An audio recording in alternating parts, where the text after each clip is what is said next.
lah balik. Kacik tu. Nanti kita main tidur sini adik. Resort agak resort. Ini dia salam dari Binjai. Binjai. Tengok mak. Bye. Nak hantar kat depa. Tengok.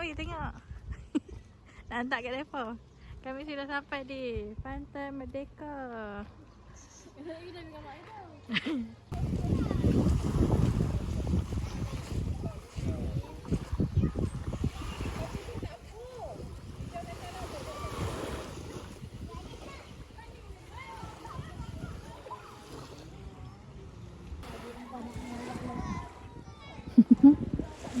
Orang dengan berjubah.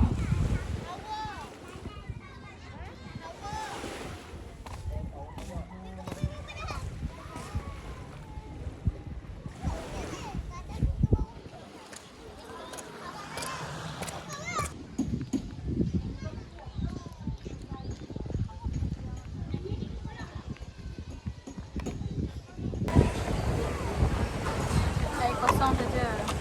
Dia ke diet?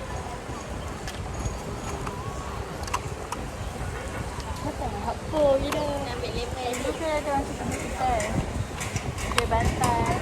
Tu sana. Tadi dia tak masuk ni. Aku tidak main nak masuk. Bukan dia ikut ya. Saya pun apa? Aku bagi dekat hang. Ni. Baru letak trenek depan dah.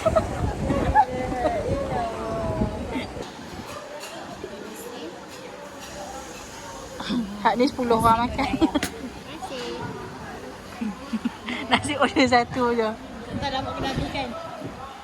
ABC 10 orang makan. Tapi kami 4 orang kan. Ini mi udang. Sajikan dah pengek lah. Oh, itu cakotiao. Ini makan nasi ayam. Nasi goreng. Ayam.